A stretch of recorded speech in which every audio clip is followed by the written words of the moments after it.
Nakakainis naman talaga yung panahon natin ngayon, ano? Hindi mo na malaman kung taga-Roba o tag-ulan. Ngayon, biglang umuulan, kaya naman napapunta ako ng palengke, tapos bumili na nga ako nitong pata. Pina-slice ko na rin para hindi na ako mahirapan kasi nga, ang hirap-hirap mag-slice nito. Yung gagamitan mo pa ng malaking kutsilyo para lang ma-slice or yung tinatawag nila na itak.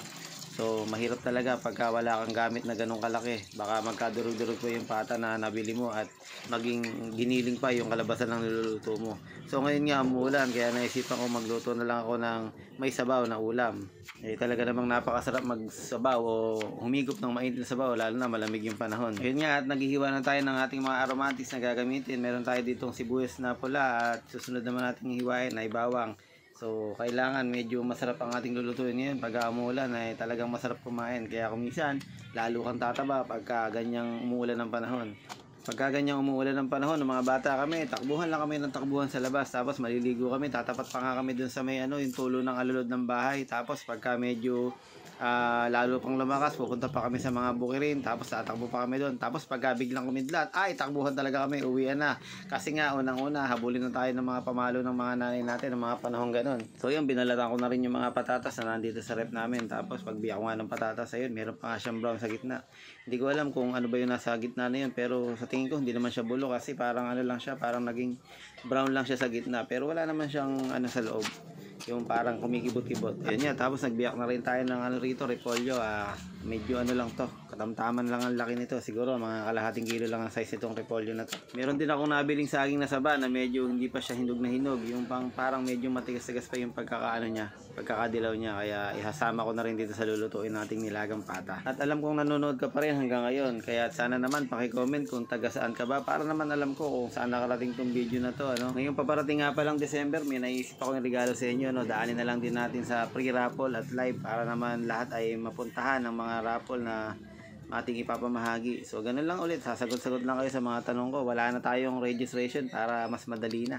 Ganun na lang agad, basta on the spot raffle, tapos may mananalo. Ayun, papadala ko sa inyo yung mga mapanalo ninyo para naman makapagbahagi naman ako ng aking mga nagiging blessing. Maraming salamat dun sa mga patuloy na sumusuporta pala. Ayun. At sa mga susuporta pa lang, maraming salamat sa inyo agad. So ayun, balik na tayo sa pagluluto. Naglagay lang tayo dito ng konting mantika sa ating kasirola. Tapos isasalang na natin yung mga slice na pata natin. Kulay brown natin yan para maging maging firm yung karne natin at mamasok talaga yung mga lasa na ilalagay natin mamaya. Yan, tapos yan, bibiling-bilingin lang natin pagka medyo brown na yung kabila. So ganun lang para maging pantay na yung kulay niya. Biling-biling lang hanggang sa ma-achieve natin yung ganyang kulay brown sa karne natin. Minsan kasi pagka madalian lang tayo nagluluto, talbog-talbog na lang tayo, lalo na pagka nilaga naman yung niluluto natin, hindi na natin ginaganyan. Kaya ito namang niluluto natin na to ay para dun sa mga gusto na mga medyo mas masarap pa yung kanilang lulutuing nilaga. So yun, pagka napapula mo na lahat ng mga pata natin o yung karne natin, pwede mo na ilagay dyan yung sibuyas para gisa-gisahin na natin dyan. Hihintayin mo lang naman maging translucent yung sibuyas. Tapos yan, pagka naging translucent na, ilalagay mo naman dyan kasunod yung bawang.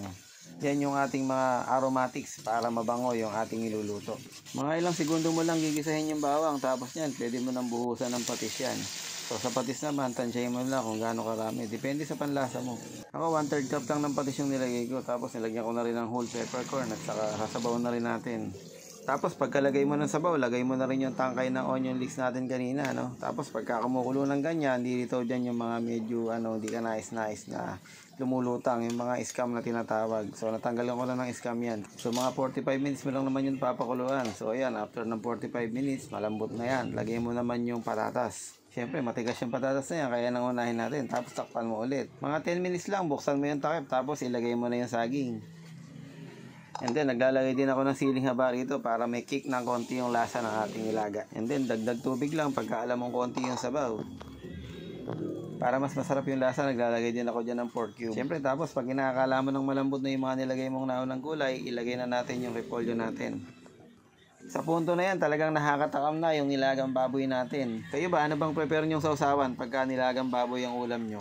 Ako kasi patis, may sili at may kalamansi yung ginagawa ko para naman talagang kompleto yung lasa niya. Tapos nga yun, tinakpan ko lang ng konti, tapos bubuksan mo na ulit at malalanta lang yung mga gulay na yan. Pagkalanta na, pwede na yan. Kaya ano pang hinihintay nyo, hanguin na at tawagin na ang buong pamilya para makakain na tayo. Huwag mo nga palang kakalimutang pindutin yung follow button dyan para naman lagi kang updated pagka meron tayong bagong video.